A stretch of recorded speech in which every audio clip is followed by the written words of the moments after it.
Sebelum saudara menonton atau mendengarkan Wiracarita Aswamedha Parwa ini lebih lanjut, kami menyarankan agar Anda menonton kisah Wiracarita ini dari awal atau dari bagian 1 dari kisah Wiracarita Aswamedha Parwa ini, agar tidak terjadi gagal paham dan bisa dimengerti dengan alur ceritanya. Selamat mengikuti, jangan lupa follow dan subscribe untuk kisah-kisah selanjutnya. Terima kasih. Brahmana Pertapa melanjutkan ceritanya. Dengarkanlah sebuah cerita kuno tentang Caturhotra upacara kurban.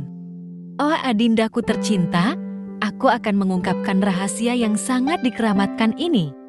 Ketahuilah bahwa seluruh alam semesta ini diliputi oleh 4 zat yang kita andaikan sebagai 4 pendeta penyelenggara upacara kurban. Keempat pendeta itu adalah alat-alat atau sarana tindakan atau kegiatan pengantar atau media dan akhirnya kebebasan yang abadi. Yang disebut alat-alat itu sebenarnya tidak lain daripada alat-alat penginderaan dan penghayatan dari roh, yaitu hidung, lidah, mata, kulit, dan telinga yang semuanya bisa disebut panca indera ditambah dengan pengertian dan pikiran hingga lengkap menjadi 7. Karena adanya alat-alat itu, maka kita mendapatkan pengetahuan tentang nilai-nilai. Mau, rasa, warna, suara, prasaraba, semuanya 5 hal yang menjadi objek pikiran dan selanjutnya menjadi objek pengertian, dan itu semua menjadi penyebab dilakukannya tindakan dan kegiatan. Mereka yang mencium bau, merasakan lezatnya makanan, yang melihat dan merasakan panas dan dingin, halus dan kasar, dan mereka yang mendengar berpikir dan mengerti. Semuanya itu mempunyai nilai-nilai serta kadar sendiri-sendiri. Mereka yang mendahului menyatakan yang baik dan yang buruk, menikmati yang baik dan yang buruk. Semuanya ini menyangkut sarana media dan tindakan. Sifat-sifat dan kadar yang dimilikinya menyangkut kebaikan nafsu dan kegelapan. Sedangkan roh itu tidak dipengaruhi oleh sifat-sifat itu. Ketujuh hal yang disebutkan itu mendorong semua makhluk untuk mencari kebebasan. Orang-orang yang sudah belajar dan pengertiannya cukup, terutama yang pengertiannya setingkat dengan dewa-dewa, akan dapat menikmati kurban tuangan itu sebagaimana mestinya dan sebagaimana yang diharapkan. Jadi, kurban tuangan yang dipersembahkan kepada roh atau Atman dan seterusnya menuju Brahman adalah segala-galanya yang tercium oleh hidung, yang terlihat dengan mata, yang terkecap oleh lidah, yang terdengar oleh telinga, yang terabah oleh kulit, yang dapat dipikirkan dan dihimpun oleh pengertian. Semuanya itu dituangkan kepada api suci yang berada di dalam roh melalui alat-alat yang disebutkan tadi itu. Dalam menjalankan tugas atau fungsinya itu, alat-alat itu mendapatkan kesenangan dan kedukaan pula. Alat-alat itu bukan aku, namun orang yang kurang pengertiannya atau yang masih diliputi kegelapannya menyatakan bahwa alat-alat itulah si akunya. Itulah sebabnya orang bodoh itu dalam memakan berbagai jenis makanan misalnya akan terjerat oleh perasaan keakuan yang keliru itu. Bagi orang bodoh itu yang menikmati bukan rohnya, melainkan indranya. Ia selalu mengatakan bahwa ini atau itu adalah miliknya. Namun pada kenyataannya, yang diakui sebagai dirinya bukan diri yang sebenarnya. Ia bersikeras menyatakan bahwa inderanya itu adalah dirinya. Karena kegelapan meliputi jiwanya, maka ia mengidentifikasi dirinya dengan benda-benda pemuas yang berada di luar dirinya. Demikianlah ia mengunyah makanan hanya untuk kepentingan dirinya yang palsu itu. Hingga akhirnya, ambruk dicelakakan oleh perasaan keakuannya itu. Ia akan memakan makanan larangan dan meminum minuman keras yang akan menghancurkannya. Ia mengunyah dan menghancurkan makanan bersamaan dengan itu, menghancurkan dirinya sendiri pula. Orang bijaksana memakan makanan untuk menghasilkan kembali makanan yang telah dikunyahnya itu.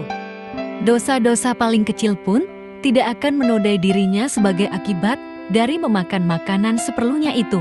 Segala yang dipikirkan, diucapkan dan dilakukan, ataupun yang didengar dan dilihat, diraba dan dicium, itu semuanya telah bergabung dalam minyak dan dituangkan sebagai kurban persembahan, dicurahkan ke dalam api. Setelah menutup semuanya, inderanya yang 5 jumlahnya, dan tambah dengan pikiran menjadi 6. Itulah yang dicurahkan ke api yang menyala di dalam badan yang disebut roh itu.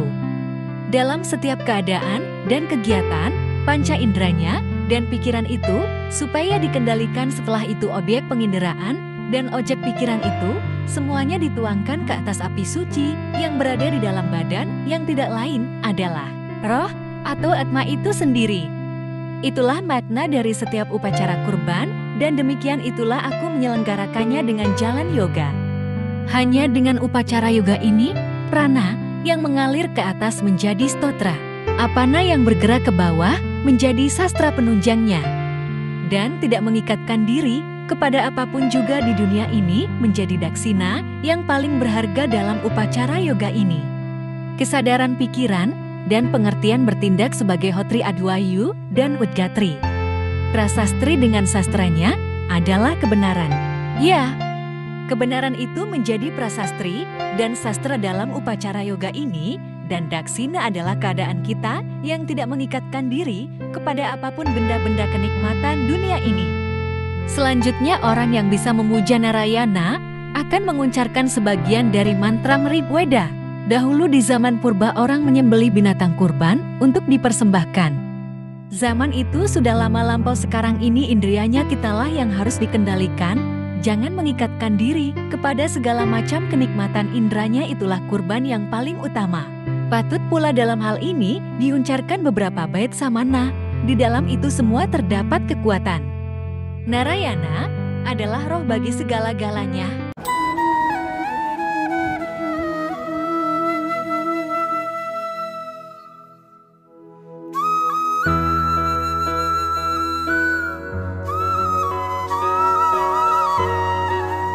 Brahmana Pertapa melanjutkan wejangannya.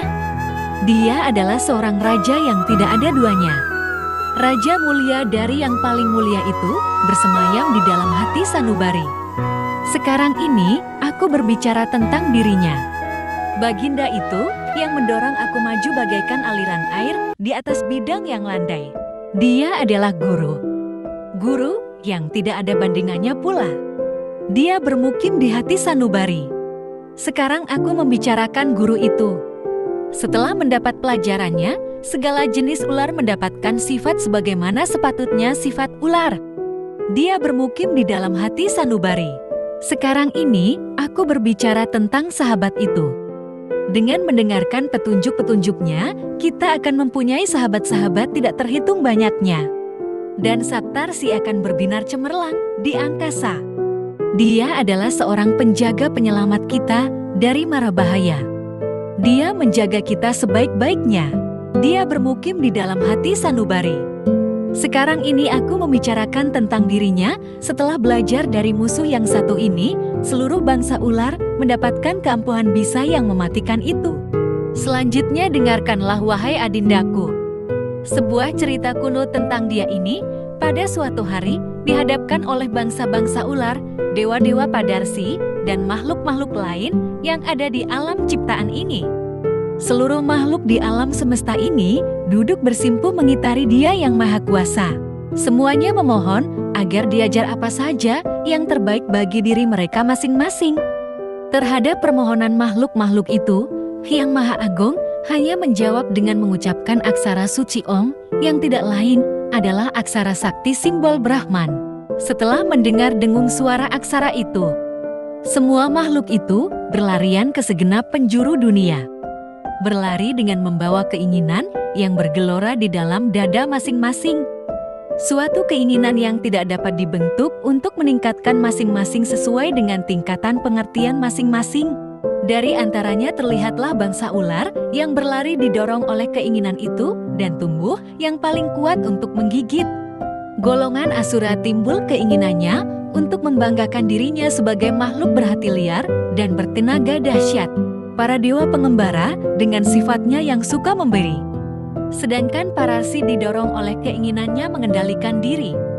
Makhluk-makhluk itu sudah menghadap kepada seorang guru yang sama, yang bergema dengan halus dan lembut merasuk ke dalam hati sanubari, dan setelah itu semuanya lalu merasakan dorongan yang kuat sekali bersumber dari dalam dan timbullah sifat diri masing-masing yang sangat berbeda-beda itu.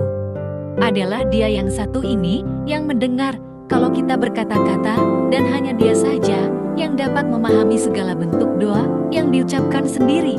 Dia itulah guru yang tidak ada duanya di jagat raya ini. Semua sifat dan tingkah laku didorong oleh Dia yang satu itu.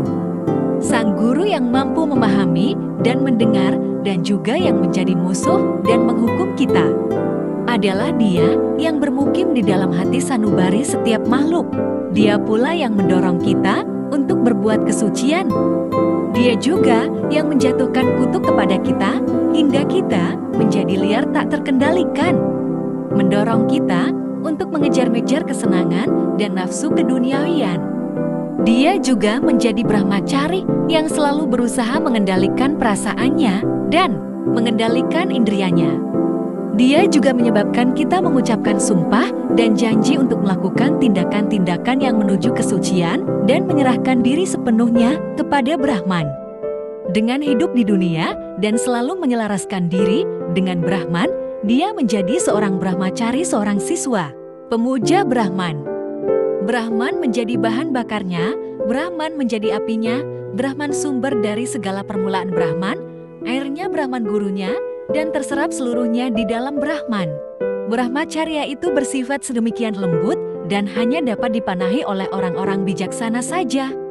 Setelah mampu meresapkan ajaran-ajaran ini, maka ia akan memutuskan untuk mengambil jalan itu, dan selanjutnya ia akan memutuskan untuk mengambil jalan itu. Dan selanjutnya, ia akan diajar oleh Dia yang paling mengetahuinya, yaitu Setajana. Demikianlah Wiracarita Aswamedha Parwa bagian ke-25 dan ke-26. Tentang wejangan Basudewa Krishna kepada para Pandawa yang menceritakan tentang cerita kuno, yaitu sepasang suami istri Brahmana pertapa yang sangat tinggi pengetahuannya dalam hal yoga dan filsafat kebebasan. Bersambung.